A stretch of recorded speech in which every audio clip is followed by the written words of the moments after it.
Hello, this is Patricia welcoming you to the 2151st edition of the Enfield Talking newspaper, Dateline 12th of July. The readers this week are Ros, Katherin and Patricia, with Dem on the controls. Our editor was Phillip and the production and distribution team is Peter and Sandra. Our title music is Country Rock Polka, composed by Pat Prilly, Fernand Bouillon, Harry Burrier, and performed by Jean-Jacques Perret, and is used with his kind permission. The local news stories that we will be reading come from the Enfield Independent and their copyright. The events information has been collated by us from other sources. The lead story this week, Council's novel solution to increase affordable housing. But before the news, we have one or two special news items and notices. First, the sunrise and sunset times for the week beginning 16th of July are sunrise 05:02 hours and sunset 21:10 hours. Do get in touch with us to share your own news and special announcements. We love to hear from you. And if you have any comments about the Enfield Talking newspaper, please phone Diane de Jersey on 020-8805-6578. She is your listener's representative and will be pleased to help you. And now, Ros will read the first item of local news. Council's novel solution to increase affordable housing. Adding extra stories to blocks of flats could become more common as the council looks to boost the supply of affordable homes. A report from Enfield Council states that low-cost building projects, such as adding stories, will enable it to increase housing supply despite facing ongoing financial constraints. June saw the completion of work to add extra floors to buildings on Litchett Way Estate, which provided 24 flats at a cost of £125,000 each in the first project of its kind in London. The council claims innovative methods such as this are key to solving the housing crisis as a government cap on borrowing limits funding for their new homes. Other options under consideration include applying for extra grant funding from the Greater London Authority and negotiating with developers to provide more affordable homes on regeneration products that are already in the pipeline. The council will also look at building more affordable homes on existing estates through garage conversions and other underused areas. A new master plan for the Snells Park and Joyce Avenue estates could also boost the number of affordable units, the council said. The report was discussed at a meeting of the council's cabinet on Wednesday, July the 4th, and Cabinet Member for Public Health, Councillor Yasmin Brett, suggested the council consider adding more rooftop gardens to the properties. Council leader Nessil Kaliskan welcomed the proposal, adding, "We must be in a place where we are delivering long-term, big strategic projects, but also looking at smaller projects too, where we can utilise those sorts of ideas to have a positive impact on public health for our residents, independent living, all sorts of other aspects that getting housing right really depends on." A sad day for Enfield. Enfield's Town and Country Show will not go ahead this year after scheduling problems led the organisers to pull the plug on the event. This year's show, which was set to take place in September at Enfield Town Park, was due to feature 50 community groups and charities, alongside school history projects and displays by horse and motorcycle stunt teams. But despite a record attendance of around 12,000 people last year, organiser Classic Festivals and Events said the council's decision to sign up similar acts for July's Balloon Festival meant the show could no longer go ahead.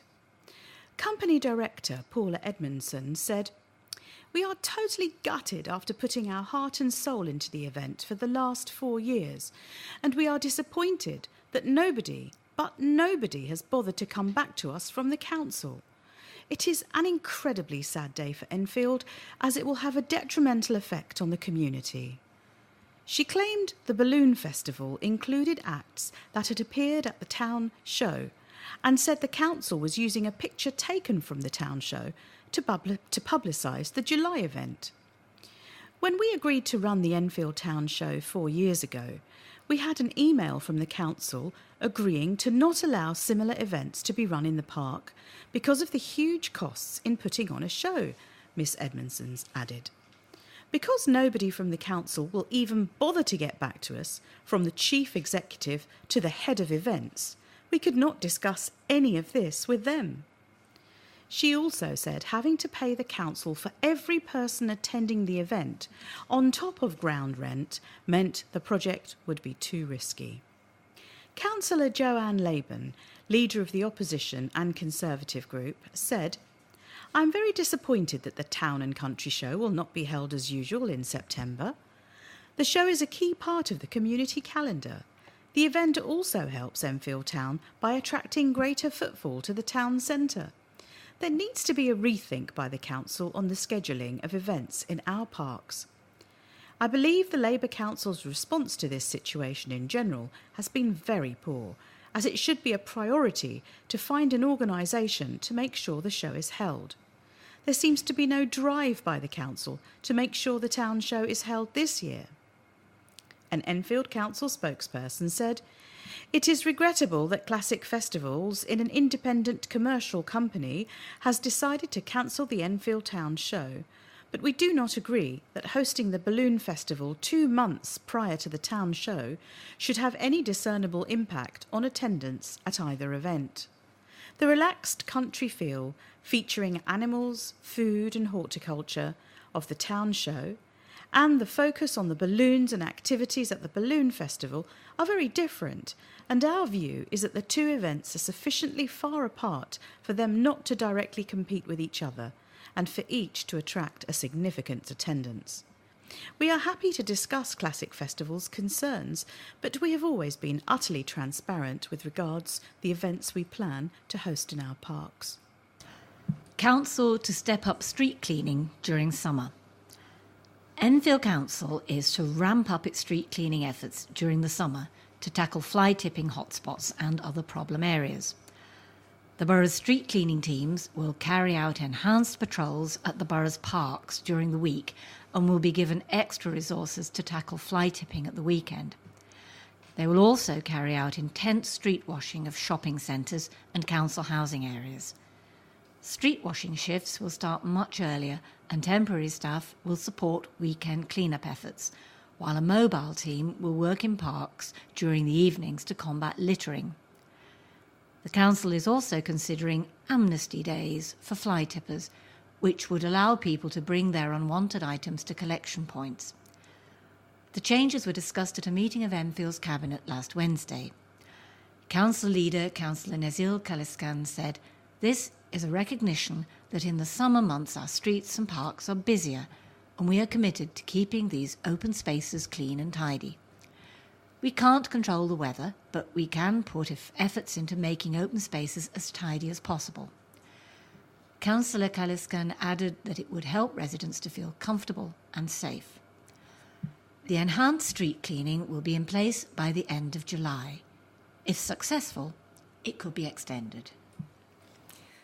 Get involved and support your NHS. The NHS's birthday was being celebrated with tea and bunting and choirs. On July the 5th, the staff of North Middlesex Hospital celebrated the NHS in Haringey. From 11 a.m. to 4:30 p.m. there was a tea party and a choir and a tour for people living in the borough. The chair of NHS Haringey Clinical Commissioning Group and GP Dr Peter Christian said, "Having worked in the borough for 33 years as a GP, I am immensely proud of our NHS and the staff who work so hard for the residents we serve. As we celebrate this monumentous occasion, I encourage you to find out about events taking place in your area and find out how you can get involved to support your NHS and ensure it is here for future generations." Mans/injuries. 2 men have been arrested in connection to an incident in which a 28-year-old man was slashed during a fight. Police were called just after 8 a.m. on Saturday to reports of an altercation on Montague Road in Edmonton. Police discovered a man suffering from superficial slash injuries. He was taken to a North London hospital with non-life-threatening injuries by the London Ambulance Service. 2 other people were treated for minor cuts, and it is believed the incident happened close to Zambezi Drive. 2 men were arrested on suspicion of causing grievous bodily harm. They were taken to an East London police station and have since been bailed to a date in late July. Police inquiries continue. Intrepid Adam tackles 12 ultramarathons. Charity drive after family's cancer battle. A father-to-be was inspired to run the toughest races in the country after his mother was diagnosed with cancer. And when his sister was diagnosed too, he decided to run even further. Adam Lee from Enfield is running 12 ultra-marathons, totalling more than 500 miles, over 7 months to raise money for charity. Mr. Lee, who runs a moving company, is now just over halfway through the challenge and plans to run the remaining 5 ultra-marathons before the end of August. He was inspired to raise money for the fight against cancer after his mother, who was diagnosed 7 years ago, was successfully treated and recovered. Mr. Lee said, "When my mum was diagnosed, I felt hopeless. I didn't know how to help or what to do. Since then, I've wanted to fundraise and I wanted to do something big." The original plan was to run a marathon a month throughout 2018, but then he found out he and his wife were expecting a child and decided to complete all 12 by the end of August. But Mr. Lee's plans then changed again when his sister was diagnosed with a rare form of non-Hodgkin lymphoma. He said, "When my sister was diagnosed, I felt helpless again. What I knew I could do was push myself further, so I signed up to the 100-mile Thames Path Run." The 100-mile-long ultramarathon will be his last and longest run. He will race along the Thames Path from the Thames Barrier to Streatley in Berkshire on August the 24th. The races might sound gruelling, but Mr. Lee doesn't see it that way. He said, "I'm really enjoying the experience. I love getting out in the countryside. Being alone with yourself, trying to push on and keep running for 15 hours is like a personal experiment." So far, Mr. Lee has raised over £2,500 for the Institute of Cancer Research, the ICR, in London. And there is a fundraising site, a website given at the end of this story, which you can get to if you want to find out more about how you can support Mr. Lee. It's www.justgiving.com/fundraising/ads ultras, and that last word is spelled ADSULTRAS. Hike in parking charges. Enfield Council has come under fire over plans to hike charges for on-street parking by up to a third. The proposals, contained in the capital programme for the borough's highways, are to slap an extra 10p on the cost of parking for 15 minutes, meaning it will rise to 50p in Enfield Town and 40p in Outer Enfield. The cost of parking for 30 minutes will go up to £1 in Enfield Town and 80p in Outer Enfield. These are increases of 20p on the current levels. It will also cost more to park for 1 and 2 hours in both areas once the changes come into effect on July the 9th.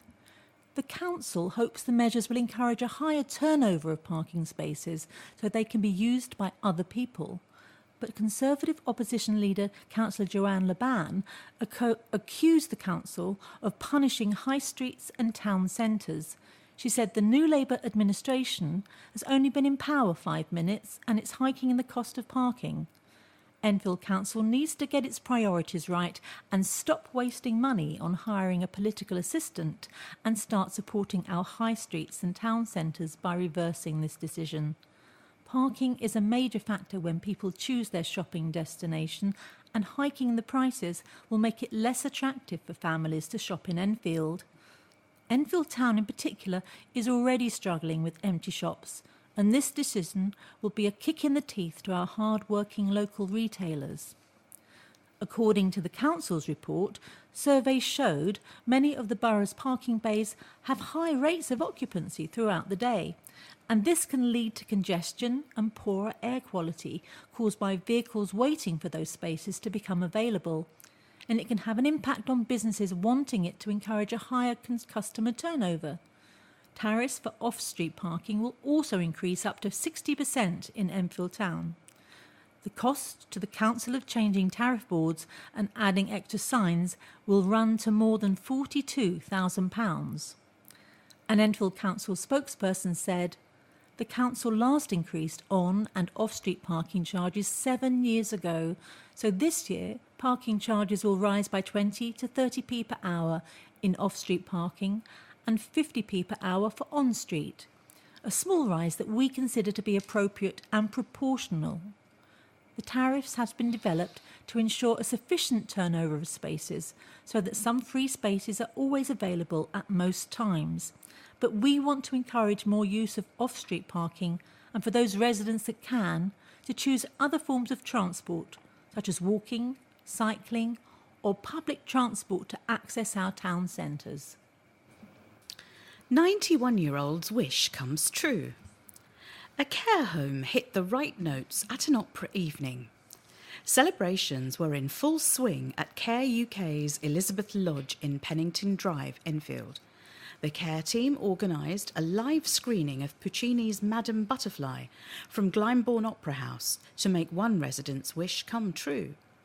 Born in London in 1927, Josephine Sabini had a strong interest in the arts. Her taste in music ignited a passion for the opera, but until now she never saw a live performance. As well as showing Madame Butterfly, Josephine's favourite opera, the team at Elizabeth Lodge decorated the home to create an operatic atmosphere and organised a champagne reception in the garden. Everyone was treated to canapes and refreshments, and guests were invited to dress up for the occasion.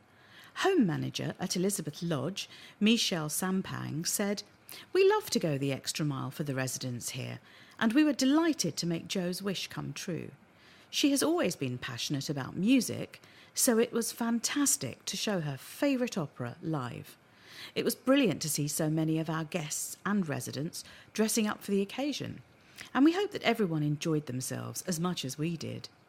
We would like to say a big thank you to friends and family for celebrating with us and making the day so special for Jo." Enfield Council quotes "in chaos." Enfield has been branded a council in chaos after cabinet members got involved in an ongoing row over candidate selections. Conservative group leader Councillor Joanne Leben claimed the borough was effectively leaderless due to the internal dispute between senior members of the Labour administration. Her comments came after it emerged half the council's current leadership team, including the deputy leader, had signed a letter backing an investigation into the candidate selection process for the recent local elections on May the 3rd. The letter, which appeared on internet news website Squawkbox, cites widespread anger amongst the membership and the public about the selection process and in the Labour group.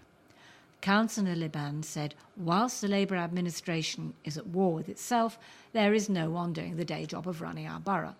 Currently, our borough is leaderless, and the proof can be found in the recent decision over wasting public funds on a political assistant, the cancellation of the annual town show, and punishing of local retailers with a rise in parking charges, and long-standing dedicated staff off sick because of the Labour administration.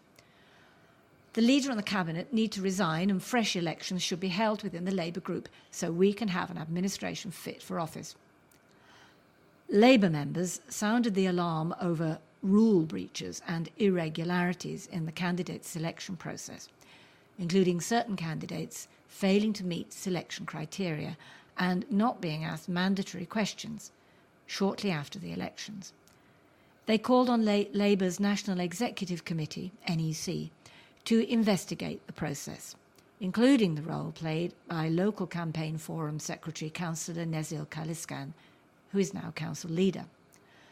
But the National Labour Party said the selections took place in line with Labour's rules and procedures. The latest letter, calling for an official investigation, is signed by Deputy Leader Daniel Anderson, with fellow Cabinet members Achilles Georgiou, Dino Lemonidis, Yesemin Brett, Dinah Barry and Ahmed Oykana. Other signatories include former councillors and current senior Labour members. The letter, addressed to NEC members Andy Kerr, Jim Kennedy and Jenny Formby, states, "The growing scandal has already generated negative media coverage for the local party, and our fear is that it is already beginning to damage community relations and our electoral prospects. 3 of the signatories, all women, will be writing to you separately regarding incidents of intimidation. We would therefore urge the NEC to intervene as a matter of urgency to restore confidence in the local party and the council." Enfield Councillor leader, Councillor Nezil Kaliskan, said, "This is typical of the Tories to try to divert attention from the damage their government is inflicting on the people of Enfield by slashing funding to this council. While they cut, we're getting on with the job of running this council and continuing to deliver services that the people of Enfield deserve and need. We have talented councillors in the Labour group and Cabinet who are dedicated to doing their best for Enfield residents, and that is why the people of Enfield put their trust in us and not the Tories at the council elections. Labour Party internal matters are no business of the Tories. Their time would be better spent trying to get their government to reverse the disastrous austerity policies." More likely to keep car longer if poor or young. Local politicians from both major parties have criticised the Mayor of London's plan to extend the ultra-low emission zone out to the North Circular Road. Labour-run Enfield Council and the borough's Conservative group warned the decision would hit people on low incomes and called for a rethink of the proposals. The new zone will come into force in April 2019 in central London, before being expanded to the North and South Circular Roads in October 2021. The rollout means drivers whose vehicles do not comply with the emissions standards will face a £12.50 charge every time they cross into the zone. But while the council supports Mayor of London Sadiq Khan's drive to cut air pollution, it said the latest proposals did not take into account the views of several London boroughs. The council spokesperson said, "Our specific concerns relate to making the zone boundaries at the North Circular Road, which will, in our view, create confusion and lead to increased traffic on local roads. It will also lead to significant and detrimental anomalies. For example, North Middlesex University Hospital would sit within the new Inner London zone for light vehicles. This means that residents from most of Enfield, including some of the very poorest parts, would be financially penalised for accessing their healthcare if they cannot afford a new vehicle. This simply is not acceptable." Enfield's Conservative opposition leader, Councillor Joanne Laban, said, "The rationale is to improve air quality. However, it is going to have a boundary at the North Circular. If you are young, on a fixed income or poor, you are more likely to keep your car for longer. If you go to North Middlesex Hospital, you have some of the poorest wards in Edmonton. It will be £12.50 if your car is not compliant, and there is no exemption for them." Councillor Laban warned small businesses would also be affected, as parents crossing the North Circular to take their children to school. She called for more hybrid buses and electric charging points in the borough as an alternative means of cutting air pollution. The Enfield Council spokesperson said the local authority was disappointed that the mayor had dismissed the idea of a sunset period that would soften the impact of the introduction of the initial new zone.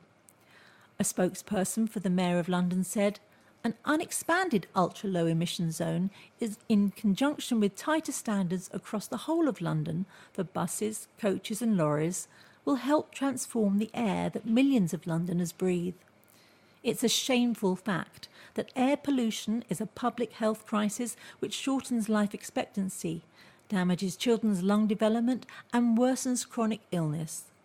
The Mayor is determined to take the bold action needed to tackle London's lethal air, including cleaning up our bus and taxi fleet and tackling the most polluting polluting vehicles.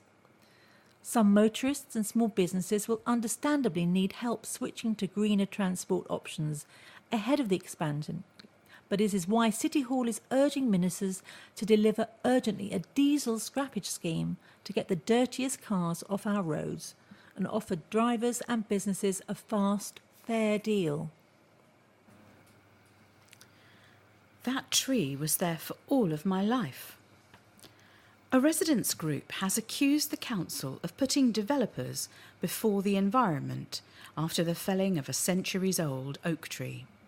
Save Enfield Trees and Wildlife Habitats has warned of the scale of tree felling in Enfield after the tree bordering Oakwood Park was chopped down on Thursday, June 28th. It was felled after a tree preservation order was lifted by the council following claims its roots were causing subsidence in neighbouring properties.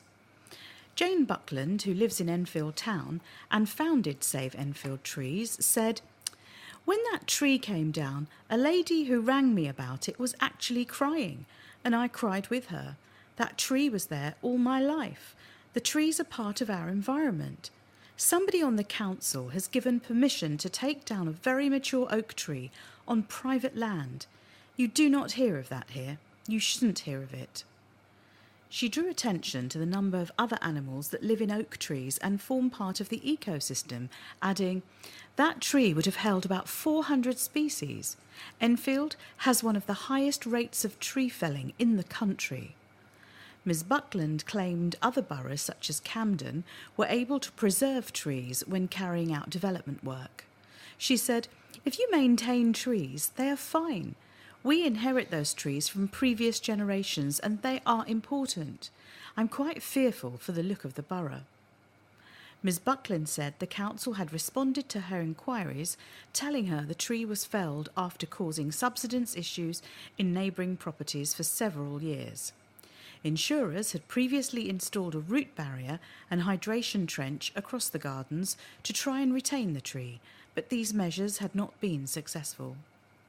The council said it would be hard to defend the tree if the matter went to court, and it would likely come at significant financial cost to the council. An Enfield Council spokesman said Enfield Council is responsible for the maintenance and care of more than 110,000 trees in the borough and removes less than 1% of this number every year.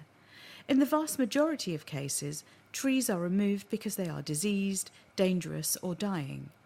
The tree felled in Oakwood Park was a privately owned tree, which was removed by a third party to apparently mitigate an insurance claim caused by subsidence. Non-stop golf for 15 hours. Non-stop golf for 15 hours. Golfers played 15 hours non-stop to raise funds for a special school. The golfers managed to raise £21,000 at the end of their 15-hour golf challenge in the Enfield Golf Club in Old Park Road South. The four players, Neil Clydesdale, Dan French, Doug Whelpdale and Michael Peake, raised the funds for Oak Tree School in Southgate, Enfield, on June the 21st. Starting at 4 a.m. and finishing at 7:15 p.m, the golfers repeated the course 7 times, walking a total of 40 miles. Despite not hitting their target of £30,000, the golfers were still happy. Projects will protect homes from flooding. Hundreds of homes will be protected from flooding thanks to wetland and river restoration projects across the borough.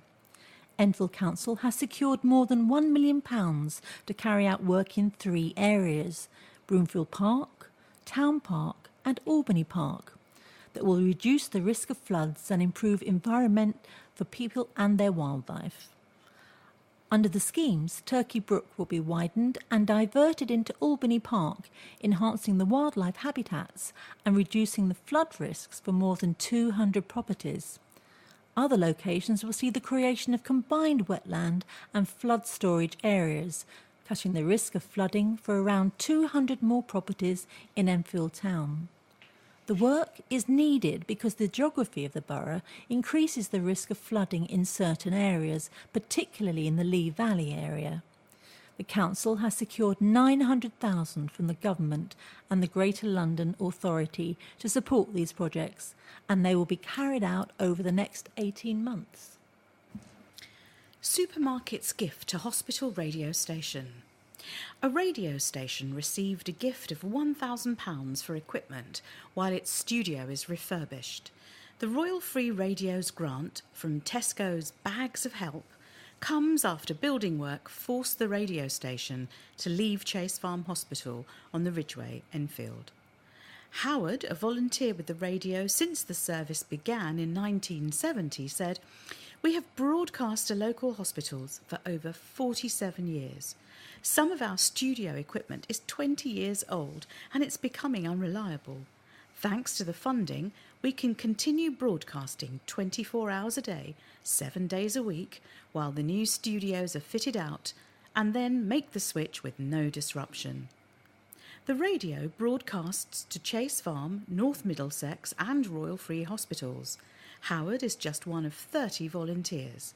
Some volunteers have gone on to begin a career in the media after training at Royal Free Radio, either as broadcasters or technicians. Laura Price from Groundwork London, who run the Tesco Bags of Help grants, presented the volunteers with a giant Tesco cheque. She said, "It's impressive that this community service has been going for so long. The volunteers are very dedicated to what they do. Access to free hospital radio is such a support to patients and their families, so we're proud to play a part in updating this vital part of the hospital." Thieves leave man with life-changing injuries. A 63-year-old man was left with life-changing injuries after a strong chemical was sprayed in his eyes. Two men approached the man while he waited by his car in Bell Lane, Enfield, at 2 a.m. on Saturday. Spraying the 63-year-old in the eyes with a strong chemical substance, the two men stole his car key and drove off with his silver Toyota. Police and medics were called to the scene and took the man to an East London hospital with life-changing damage to his eyes. His next of kin have been informed. The men were seen approaching the 63-year-old before the attack from Albany Park. The car they stole is a silver Toyota Avensis, registration BG58LZK.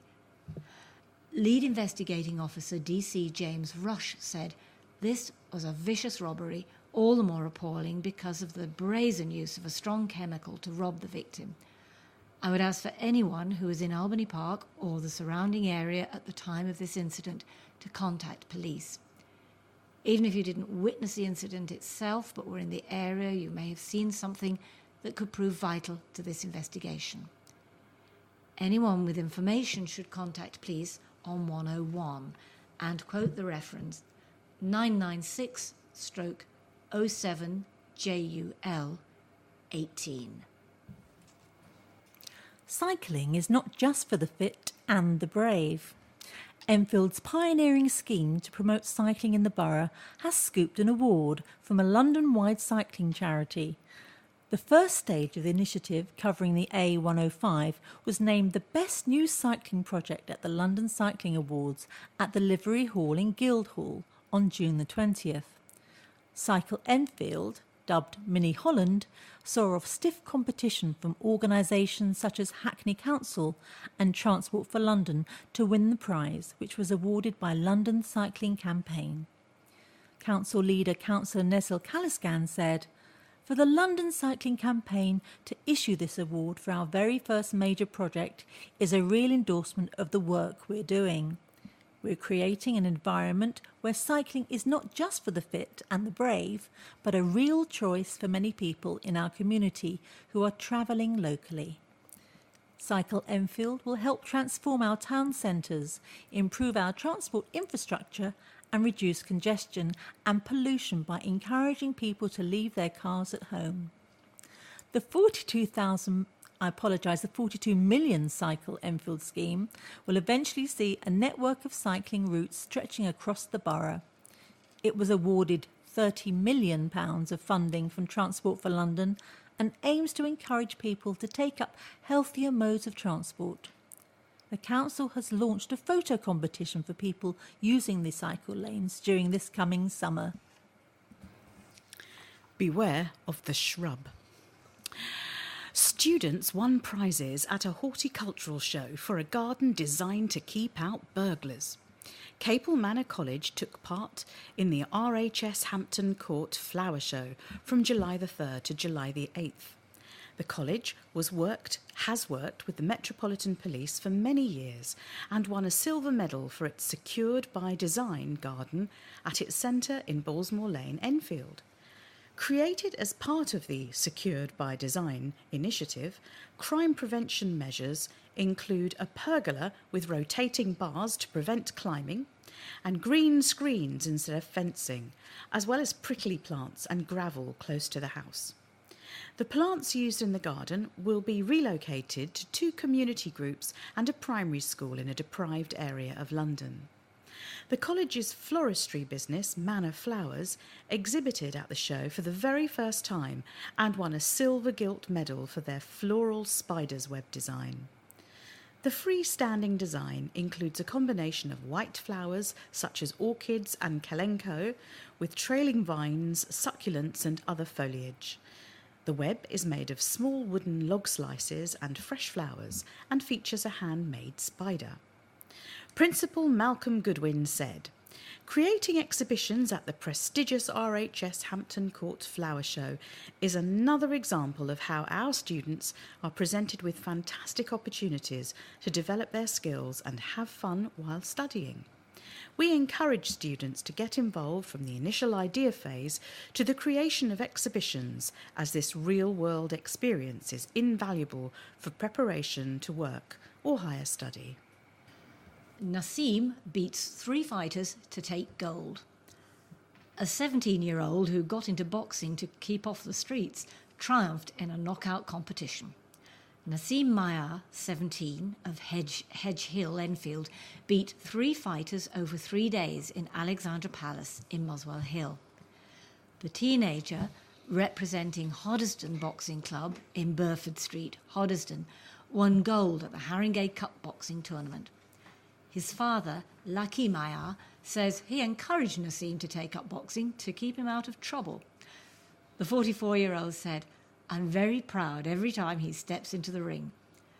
Mr. Mayar says his son is now looking to step up from the amateur circuit and has even sparred with professionals. He said, "At first he wasn't very good, but now he would like to become a professional." And here's some cricket news. There's a thumping win takes Enfield to the top of the table. Enfield moved to the top of the Middlesex League Division 2 after thrashing Osterley by 143 runs at Lincoln Road on Saturday. After being invited to bat first in sweltering conditions, despite the early 11 a.m. start, Enfield lost Les Edwards early on, and Jack Plum soon followed to leave the home side 47 for 2. But the innings was then rebuilt by Chris Long and Rehan Hassan, who continued his return to the form he showed last season, anchoring things. He was 96 not out. There were also quick-fire supporting cameos from Sam Smith, Ayash Sahata and Carol Brown, as Enfield declared at 276 for 6 from 53 overs. Vasil Mir picked up an early wicket in reply, and opposing captain Frank Behan was dismissed by Dan Amadi to leave the score at 41 for 2, when play was halted for around 75 minutes to allow both sides to take a long and lasting hour of the England versus Sweden World Cup quarter-final. After the extended break, the score moved on to 89 for 2, and following some aggressive batting, but then Edwards and Arthur George ripped into the middle order, sharing 4 wickets in 4 hours to reduce Osterley to 99 for 6. Thereafter, the outcome was inevitable as wickets continued to fall regularly, and Osterley were all out for 133 with 11.4 overs remaining. Edwards was the pick of the bowlers, well supported by George, and Amadi also chipped in as Enfield moved 5 points clear at the top. Winchmore Hill remained towards the wrong end of the Division 2 after drawing with opponent Southgate. Jack Henson's 4 for 56, supported by Siren Savaratan for 2 for 32, and Jay Palmer 2 for 58, saw Southgate restricted to 215 for 9 off 54 overs, thanks mainly to the contributions of Adil Saad and Phil Dunnett. In reply, Winchmore looked well set after Sam Weller and Pamar had helped them past 3 figures, but Morgan's departure saw 3 wickets go down for 1 run as Winchmore slipped to 125 for 5. Palmer then went on to top score with 80 and was the penultimate wicket to fall as his side closed on 209 after their 46 overs. Boffey's junior golden goal in Olympic quest. Isabel Boffey is hoping to impress Great Britain's coaches over the coming days as she bids for gold in the IAAF World Junior Championships in Finland. The 18-year-old, who trains at Enfield and Haringey Athletics Club, is aiming to move one step closer to achieving her dream of competing at the 2020 Olympics by winning the 800-metre final in Tampere on Sunday. Boffey goes into the championships in good form, having won her 4th consecutive 800-metre title at the England Athletics Under-20 Championships in Sheffield in February. The European Youth Champion is currently the fastest 800-metre athlete in Britain at under-20 level, having beaten her personal best at the Loughborough International earlier this year. Asked about whether she is targeting a place at the Olympics, Boffey said, "Definitely, that's the biggest aim for an athlete because the Olympics is the biggest event that you can do, and it would be so amazing to compete for GB. I'm just taking it year by year at the moment. I'll hopefully be able to get onto one of the Olympic teams soon. It's such an amazing opportunity to be on the GB Olympic team and compete and get to the finals or semi-finals." Players required as pre-season preparations start. Impressive numbers were in evidence as 41 players attended Enfield Ignation's first pre-session training under new head coach Shane Manning. 5 Colts showed their commitment to the cause as the club welcomed 6 new recruits to the fold, but the club is still seeking more players. The immediate priority of New Zealander Manning is to improve the fitness levels of his squad as they bid to move up the league by improving on last year's 10th place in London 2 North West. The head coach has wasted no time in mapping out the path to the new season, and the stepping stones include a filmed club trial game on August the 16th and a training camp 2 days later. This builds up to the first of 2 pre-season fixtures, with the first being an away game at Braintree on August the 24th, before Norwich visit Donkey Lane on September the 1st. Ignatians then begin their league campaign with a home fixture against newly promoted Grasshoppers on September the 8th. Potential new recruits to the senior section should call 07432 118352. And those aspiring to play in the young youth section or the minis should ring 07432 118351. And here's a letter by Nigel Davis, who's Barnet Wellbeing Service, he's head of wellbeing. And he says, mental health is no joke. Mental health isn't what it used to be. While statistics show that mental health awareness is increasing, mental health issues are increasing with it. According to the NHS, 1 in 4 British adults experience a mental health problem each year, while in 2016-17, almost 13 million working days were lost to mental health-related cases. These days accounted for 49% of all working days lost to ill health in 2016 and 17. It's clear that mental health is no joke. Something must be done to help people improve their mental well-being across Britain. The modern age of constant high-paced connectivity and long working hours is taking its toll on society, and we all need a way to switch off and find peace, relaxation and time to care for ourselves. If you feel like it's time to restore your mental well-being, don't hesitate to contact the Barnet Wellbeing Service on 0208 364 8400, where we have a range of services designed to help you improve and restore your mental and emotional health. A derelict scheme, and this is a letter by Peter W. Gibbs in counterpoint really to the article we've had already about Enfield's cycle scheme. We note with weariness that Enfield Council has now snared an award for Cycle Enfield, Enfield Independent, July the 4th. We also see the prize is not for anything related to the original objectives of the scheme. A steep increase in cycling? Failure. Pollution abatement? Failure. Economic gain? Failure. No wonder other London councils are hardly surging to join up with our cycle tracks to nowhere. It is beyond parody that the council continues to wave the flag for this derelict scheme, calculated to cost over 20,000 plus per new cyclist, so few has it attracted, and useless for commuter cyclists who keep to the open road because the cycle tracks are too encumbered, just as we predicted. All the original aims of this scheme have been abandoned, especially the 7-fold conversion of trips by cars to cycle, 5%. It also looks rather like it has had to dip into reserves to finish the installation, so poorly designed that numerous amendments costing well into 6 figures had to be ordered, which TfL refused to subsidise.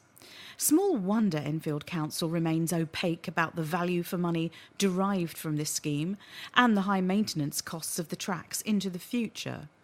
Residents can think of many better applications for this money, £42 million plus, including quiet cycleways to link residential quarters with venues and destinations. But the blindingly obvious is rather a step too far for the administration. Ferrer takes the long view, and we know that when the high priests of arterial cycle tracking are replaced, we will eventually be delivered the efficient road use and traffic strategy this borough deserves. And we have now a letter from Dr. Linda Miller by email, which is headed Unfounded Complacency.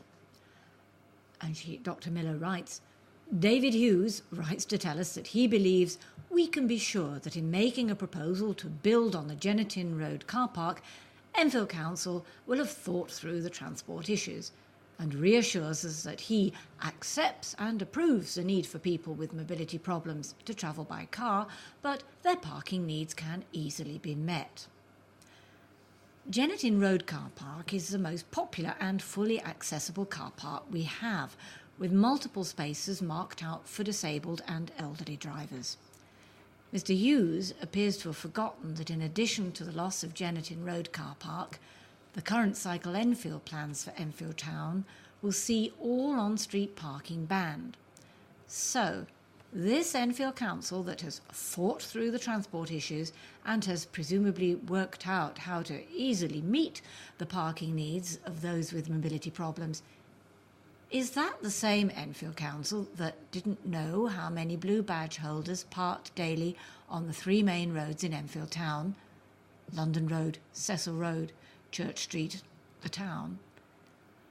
When the Enfield Town Residents Association, ETRA, discovered that the London Borough of Enfield didn't hold this basic fact, they surveyed these roads every day for a week at 2.5-hour intervals. 2 hours is the maximum time for which blue badge holders are allowed to park. And they did this 3 times a day.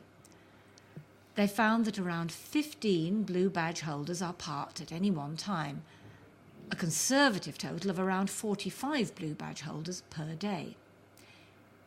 ETRA gave this information to the London Borough of Enfield. What happened? Their original Cycle Enfield plans for Enfield Town had just 1 disabled parking bay. In their revised plans, they still had only 5 disabled parking spaces, 3 at some distance from the majority of the shops. The London Borough of Enfield has shown little concern for our most vulnerable residents. Mr. Hughes certainty regarding their consideration of the impacts of this latest decision looks like unfounded complacency to me. Cinema to get deluxe overhaul. Odeon, the UK and Ireland's largest cinema chain, has announced its Lee Valley Cinema will soon be reopening as a deluxe site this month. The cinema will feature 970 luxury handmade recliner seats across its 12 upgraded screens, offering film fans extra legroom and increased personal space and comfort, as well as individual rectangle tables. Edith Acosta, the general manager, said, "We're pleased to announce the relaunch of Lee Valley as a fully reclining deluxe cinema, with these exciting new changes offering our guests the ultimate movie viewing experience Odeon has prided itself on for almost 90 years. We can't wait to reveal the full transformation to our guests and look forward to inviting them to enjoy the all-new cinema with us." Film fans visiting the new site will see a 172-seat iSense cinema with fully reclining seats delivering an immersive, ultra-high-definition cinema experience with 4-definition projection and Dolby Atmos sound. Cinema goers will also experience 200 new speakers across all auditoriums with standard screens packing Dolby 7.1 surround sound. And guests who are visually impaired or hard of hearing can also use the Dolby Fidelio wireless system, which adds both audio description and hearing impaired options to films. The new upgrades to the cinema come during an exciting summer of blockbuster and family films, including the upcoming family favourite Incredibles 2 and musical classic Mamma Mia. Here we go again, with cinema goers almost always to enjoy the latest in the action-packed Mission Impossible series from July the 26th. The cinema has undergone a full interior overhaul, with the foyer and retail area undergoing a complete refurbishment, guests able to choose from a range of new food and drink options including chicken strips, Tango Ice Blast self-service and 4 Coca-Cola Freestyle machines with over 100 different flavours. The cinema will also boast an all-new Oscars bar, serving a range of alcoholic and non-alcoholic beverages, along with freshly brewed coffee served in a new on-site Costa coffee. Guests can also enjoy a range of promotions and discounted screenings. But for more information on available offers and to book your seats, contact www.odeon.co.uk/cinemas/Lee Valley 9. And this article is taken from the Palmer's Green and Southgate Life, the summer edition, issue 41. It's entitled Pastimes, Gin Anyone? And is by Ellie Sales. Just off the North Circular Road in Palmer's Green, you will find Pym's Road. Ordnance survey maps suggest that the road was built between 1898 and 1914 and consists today of mainly 2 up, 2 down terraced cottages. Located adjacent to an old-fashioned telephone box on the same road, you will find Pym's Mews. In 2013, local resident and business owner Ian Puddick purchased, as a home for his leak detection company, a number of run-down properties on the small cobbled Mews, namely the old stables, the old bakery, complete with a 140-foot London brick-built chimney, subsequently removed over safety concerns, and the old grain store. Little did Ian know that within a matter of months he would uncover a 100-year-old illicit gin distillery. Intrigued by the history of his newly purchased property, and being a gin lover himself, Ian and his team of plumbers decided to resurrect the once illicit gin stills.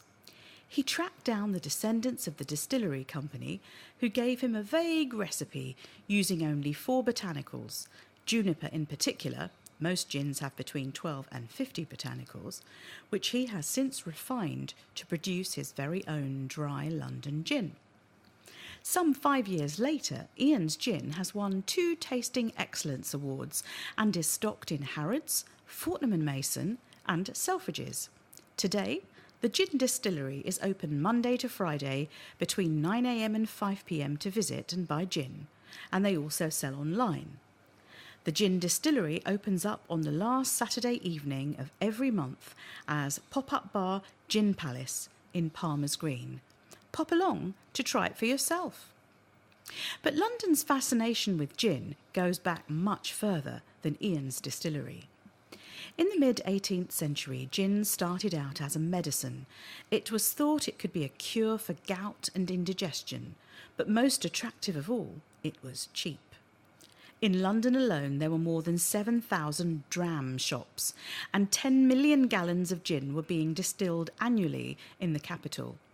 Gin was hawked by barbers, peddlers and grocers, and even sold on market stalls.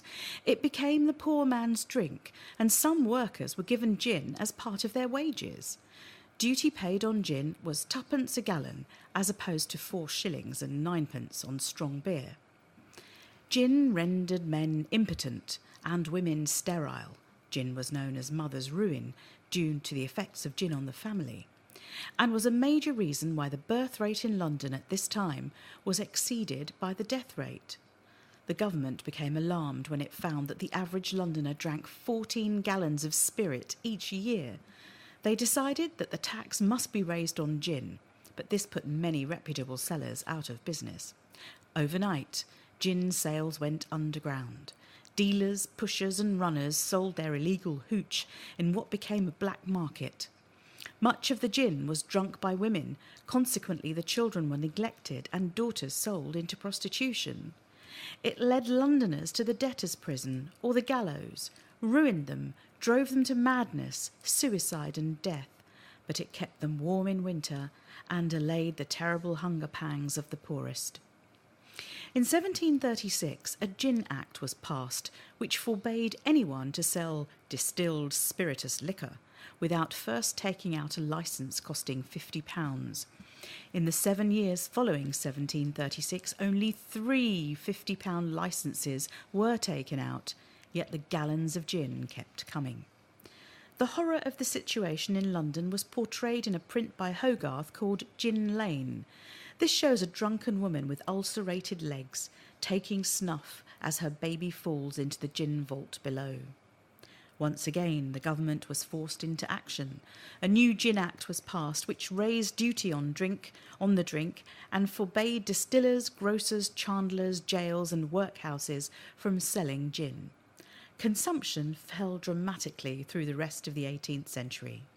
In 1830, the Duke of Wellington's administration passed the Sale of Beer Act, which removed all taxes on beer and permitted anyone to open a beer shop on payment of a 2-guinea fee. This bill virtually ended the traffic in gin smuggling. By the end of 1830, there were 24,000 beer shops in England and Wales, and 6 years later, there were 46,000 and 56,000 public houses. And, well, if we're looking for a more wholesome way of spending time during summer than getting absolutely dead drunk for a penny on gin, Chicken Shed are announcing their summer family show, which will start the 18th of July and runs till the 5th of August. It's an adaptation of David Walliams' book, Mr. Stink. As I say, it's suitable for ages of 6 and upwards, running from the 18th of July to the 5th of August. And if you want full details of tickets and show times, telephone number for the box office is 020 8292 9222. Or if you prefer, you can contact them via the website, which is www.chickenshed.org.uk. And here's a very topical article while we've been enjoying this wonderful weather lately.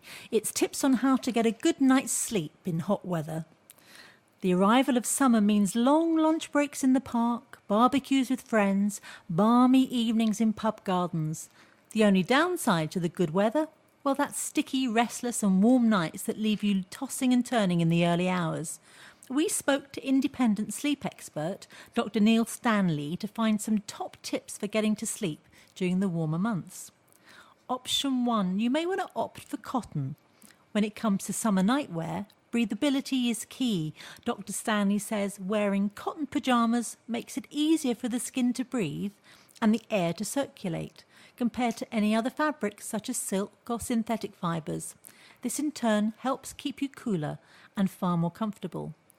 Option 2, you may want to switch off. Now this means your screen time should end ideally at least 25 minutes before sleep, he advises.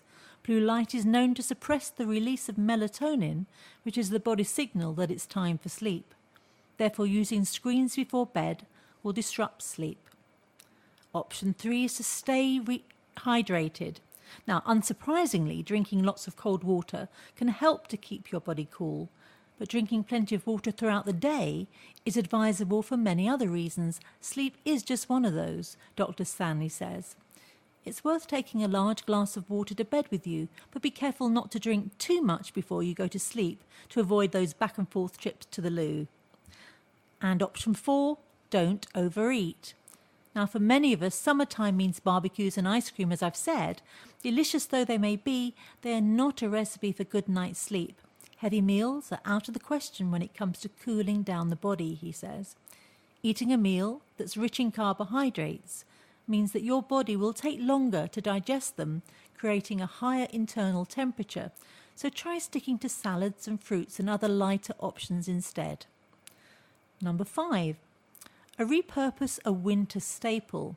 Now, a hot water bottle may seem like the last thing you need to help you get you through the night, but what if your hot water bottle becomes a cold water bottle? Filling your hot water bottle with cold water, leaving it in the freezer for a while placing even between your bed sheets is a quick and extremely effective way to cool your bed down, says Dr. Stanley. Option 6, lay off the booze.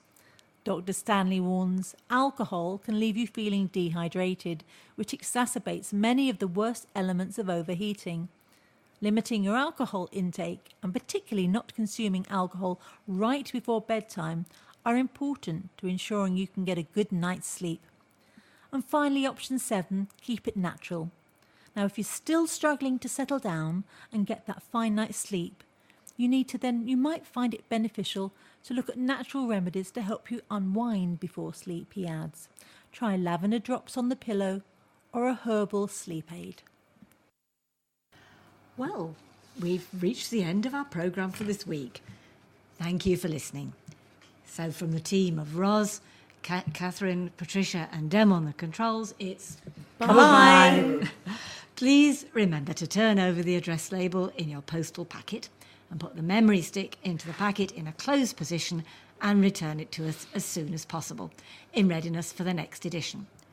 And don't forget, you can call Diane de Jersey regarding any help you may require in connection with the Enfield Talking newspaper on 020 8805 6578.